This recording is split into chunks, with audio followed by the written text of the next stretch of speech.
हाँ जी, बढ़िया। क्या हाल है विद्यार्थी सब? पढ़ी रल छो ने मन लगा कर? मन लगा के नहीं पढ़ना है। मन तो लगिए तो नहीं ना उन्ना, दिमाग लगा के पढ़ना है। दिमाग लगा के पढ़बो तभी कुछ होता। तो जैसा कि तो लोग जानी रल छो कि अभी चली रल छे कौन सी के वीडियो देखी रल छो, केमिस्ट्री के ना। कौन क्लास में जो तो 12वीं में। आज केमिस्ट्री के कौन सा चैप्टर? पहला। आई कौन पार्ट वाले वीडियो के? तीसरा।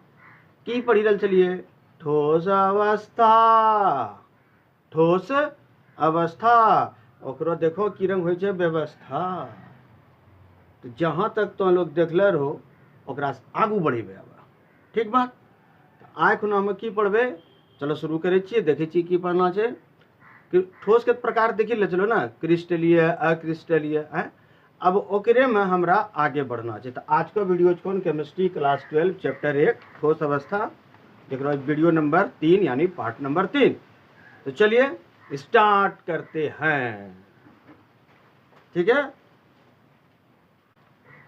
और हाँ, आज हम ना 1-2 प्रश्न आपको हम देंगे ऑब्जेक्टिव, जरा दिमाग लगा के उसको हल कीजिए। ठीक है, फिर आगे बढ़ाते हैं। क्वेश्चन हम लिखें, आप भी लिखिए मेरे साथ, बोर्ड पे लिखते हैं। आप भी लिखिए। कागज कलम कॉपी रेडी है? रेडी नहीं करो हैं? ठीक है। तो सुनना, मेरा प्रश्न सुनना। प्रश्न क्या है और लिखते भी चलना। हम ना यहाँ पे लिखते हैं। ठीक है, लिखिएगा। क्वेश्चन है बेरवादार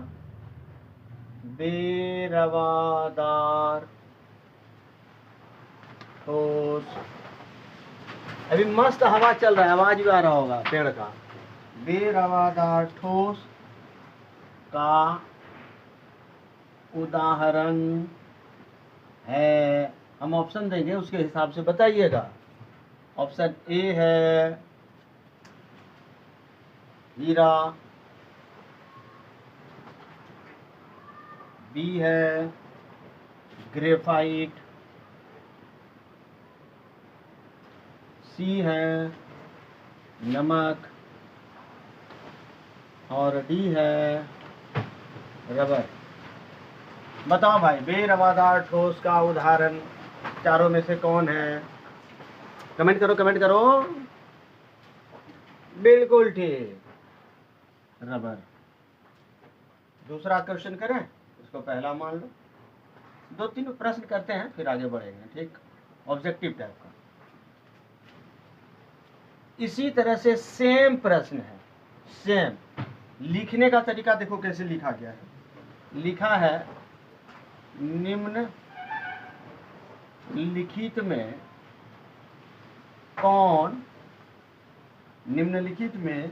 कौन अमॉर्फस हैं? वही चीज है ना। बेरवादार ठोस बोलो, अक्रिस्टलीय ठोस बोलो, अमॉर्फस बोलो, बतवाइए बरोबर। इसमें क्या दिया है? ऑप्शन ए हीरा, बी पूछा गया प्रश्न है सर ग्रेफाइट, सी कांच, डी नमक। क्या होगा आंसर? कांच। ठीक है बोल रहे भाई, कांच होगा। वाह, हिलाई दिलक वे। और पूछे? तीसरा क्वेश्चन है क्वार्ट्ज है।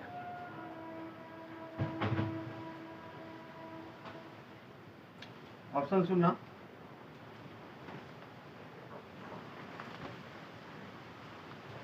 ए क्रिस्टलीय ठोस,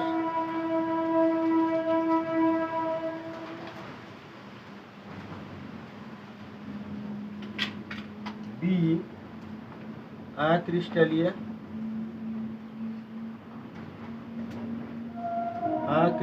ठोस, सी आभासी ठोस,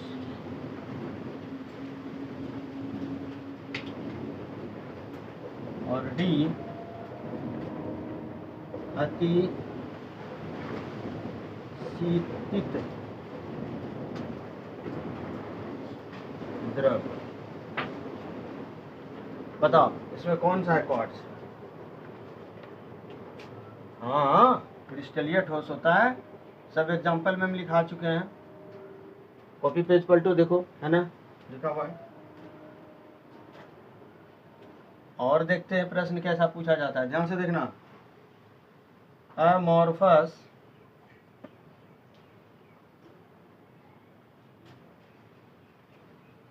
को कहा जाता है?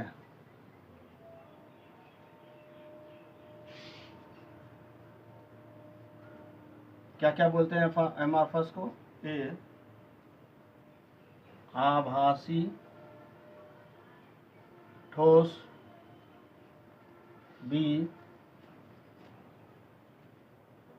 अति शीतित द्रव, सी अक्रिस्टलीय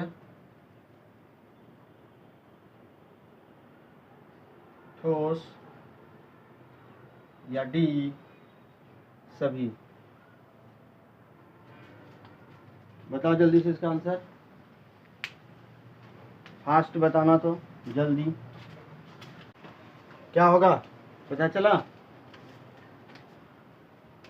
नहीं ना? हाँ ठीक बोले। इसका सही आंसर है ऑल अमॉर्फस को आभासी ठोस या अति शीतित द्रव या अक्रिस्टलीय ठोस तीनों बात कहते हैं। ठीक है, अब तुम लोग का मन है तो एक दो प्रश्न और देते हैं, ठीक है ऑब्जेक्टिव। तो हम इसको पहले हटा दें, हटा देते हैं इसको, हम हटाते हैं, नजर से मिटाते हैं।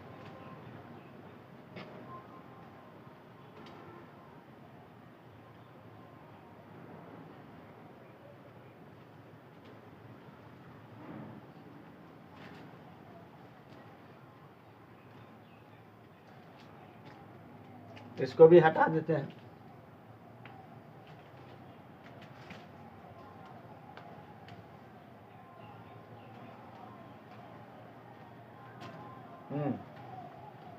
देखो अगला प्रश्न क्या है, 6 नंबर में, 5 नंबर में प्रश्न है। प्रश्न संख्या 5 क्या है? क्रिस्टलीय ठोस में, क्रिस्टलीय ठोस में होते हैं, क्रिस्टलीय ठोस में होते हैं क्या? दीर्घ परासी कोटि,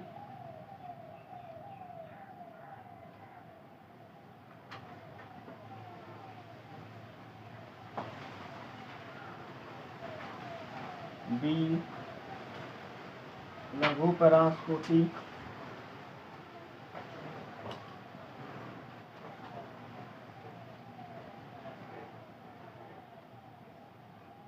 सी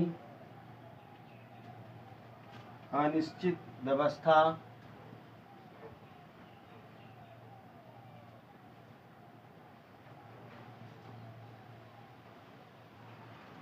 या डी इनमें कोई नहीं। क्या होगा फटाफट बताइए। क्रिस्टलीय ठोस में क्या होता है? लघु परासी या दीर्घ परासी, अनिश्चित व्यवस्था, इनमें कोई नहीं। तो होगा आंसर दीर्घ परासी। प्रश्न संख्या 6 का भी हल कर लो तो एक बार। क्रिस्टलीय ठोस का लिखिएगा, क्रिस्टलीय ठोस का गुणधर्म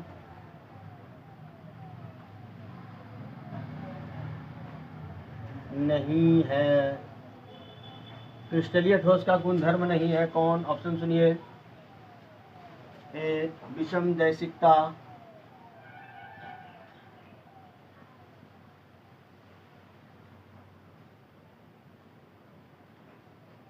बी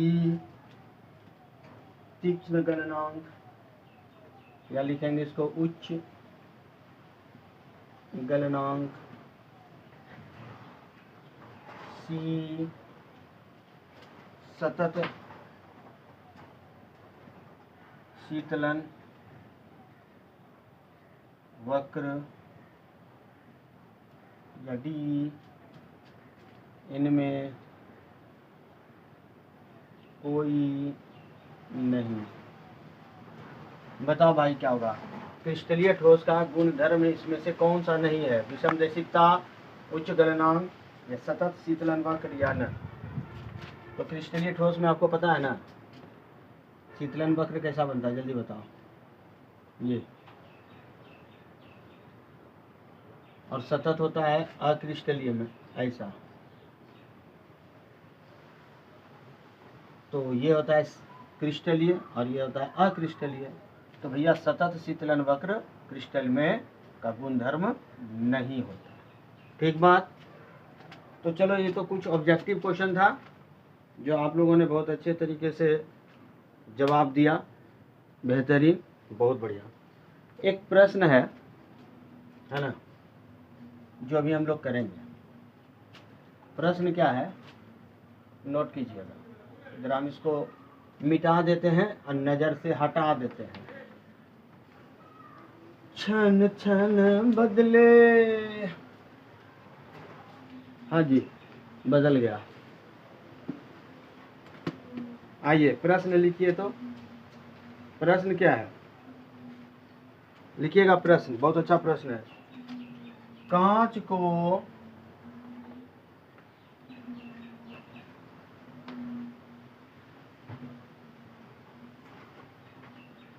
अतिशीलता या फिर चलो ठीक है, अतिशीलता या अतिशीतित भी बोलते हैं, द्रव क्यों कहते हैं?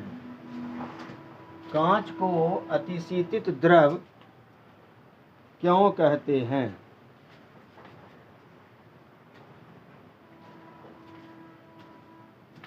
प्रश्न क्या है, कांच को अतिशीतित द्रव क्यों कहते हैं? कोई बताओगे? पहले तो समझ लो अतिशीतित द्रव का मतलब क्या होता है। अतिशीतित द्रव का क्या मतलब होता है, जल्दी बताओ।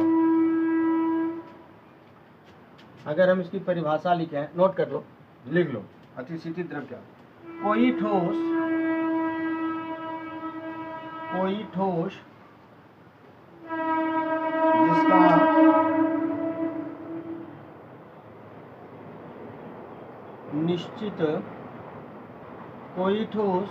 जिसका निश्चित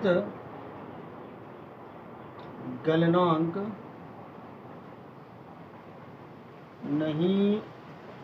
नहीं होता है, बल्कि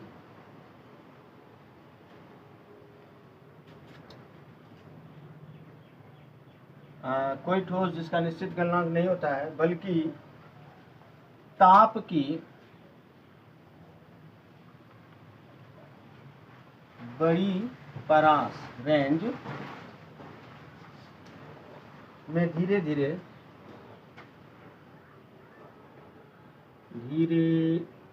धीरे क्या होगा, बहता है, फ्लो करता है। पानी बहा है ना, वही बहता है। तो कोई जो ठोस जिसका निश्चित गलनांक नहीं हो, बल्कि ताप की बड़ी परास, मतलब बहुत एकदम धीरे धीरे बहुत लंबा, अगर इसको हीट मिल रहा है लंबे समय तक, उनमें धीरे धीरे बहने की क्षमता होती है, गुण होता है। इसे हम बोलते हैं अतिशीलता है, अतिशीतित द्रव। तो कांच को क्यों बोलते हैं, ये कह रहा है कि कांच क्यों बोलते हैं। तो भाई कांच में यही तो गुण है, कांच में धीरे धीरे बहने का गुण है। ताप बढ़ाने पर यह द्रव के समान एक तरह से कोई दिखाई नहीं देता, पर आपको यह पता चलेगा कि कांच धीरे धीरे बह रहा है। इसीलिए तो ऊंचे ऊंचे बिल्डिंग में ना ऊंचा ऊंचा बिल्डिंग में अगर मान लो ये कांच है खड़ा, तो कांच ना धीरे धीरे धीरे, ये मोटी अगर कांच है, ये कांच धीरे धीरे इस तरह से हो जाता है, यहाँ से ये नीचे मोटा हो गया, इस तरह से हो गया। यानी यहाँ देखो इतना मोटा बढ़ गया, मोटापा हो गया ना इसमें। तो बहने का गुण था वो धीरे धीरे नीचे की ओर आकर के मोटा हो गया, ऊपर पतला हो गया, है ना। बड़े बड़े बिल्डिंग में अगर इस तरह से कांच लगाते हैं तो वो धीरे धीरे ऊपर पतला और नीचे मोटा हो जाता है। क्यों? इसी गुण के कारण, बहने के गुण के कारण। तो इसका आंसर कैसे लिखेंगे? इसका आंसर यहाँ पर उत्तर तो लिख लीजिए। उत्तर में देखो, कांच को अतिशीतित बोल सकते हैं, अतिशीतित या अतिशीलता द्रव कहा जाता है,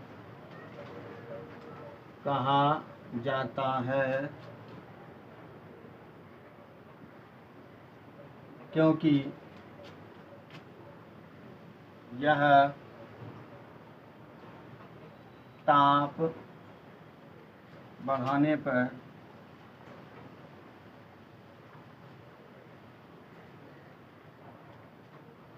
द्रव के समान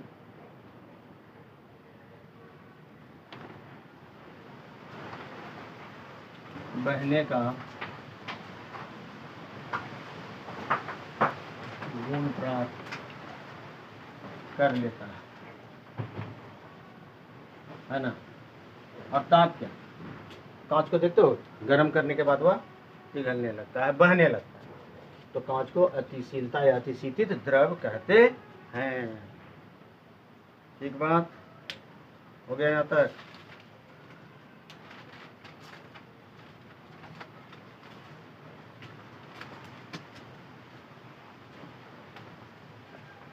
ठीक है, यहाँ तक हो गया। अब ना हमको पढ़ना है क्रिस्टलीय द्रव के बारे में, सॉरी क्रिस्टलीय ठोस के बारे में। ये क्रिस्टलीय ठोस, ये तो हम देख लिए, उसकी परिभाषा वगैरह देख लिया क्रिस्टलीय ठोस। अब हम पढ़ेंगे क्रिस्टलीय ठोस के जो हैं प्रकार कितने हैं, उस पर फोकस करेंगे। ठीक है, अब यहाँ से टॉपिक शुरू हो रहा है कि क्रिस्टलीय ठोस के प्रकार। ठीक है, तो चलिए स्टार्ट करते हैं।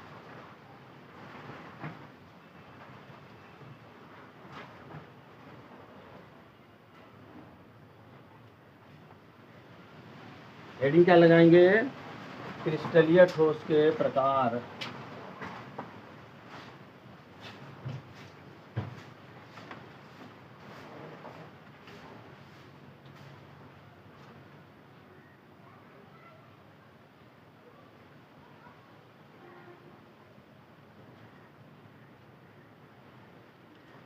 क्रिस्टलीय ठोस के प्रकार कितने प्रकार होते हैं?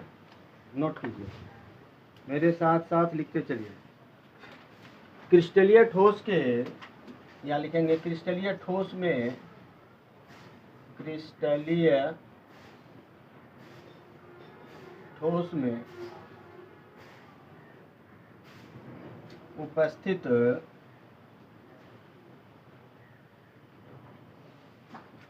अंतराण्विक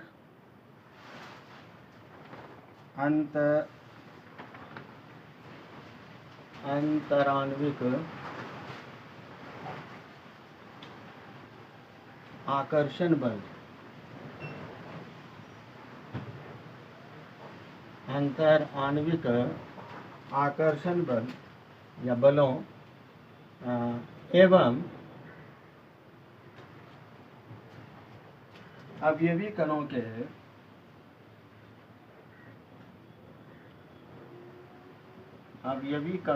के आधार पर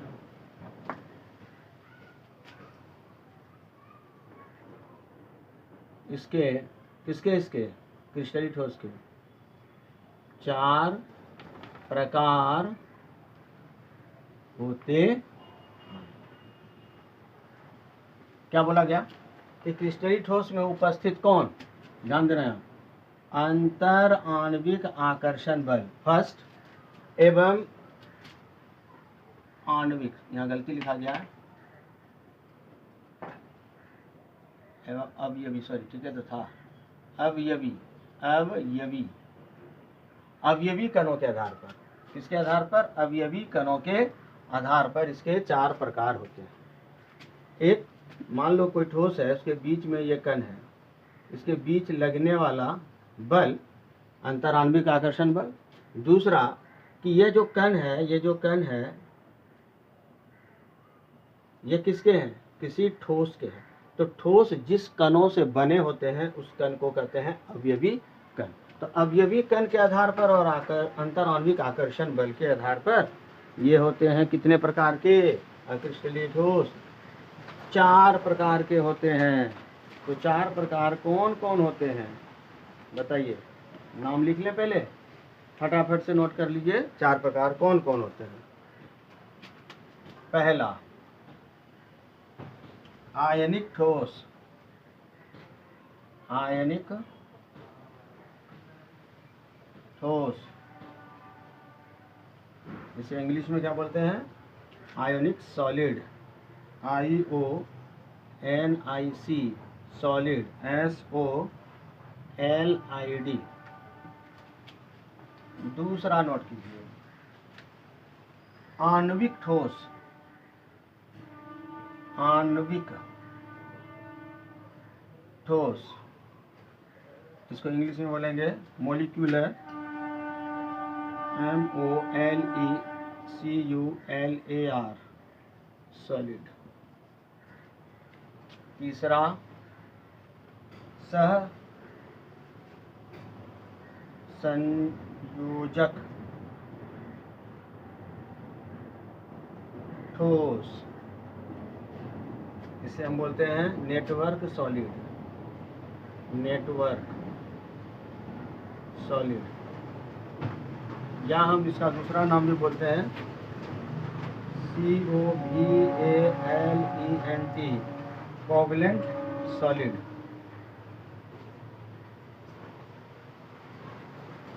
और उसके बाद आएगा चौथा, धात्विक ठोस,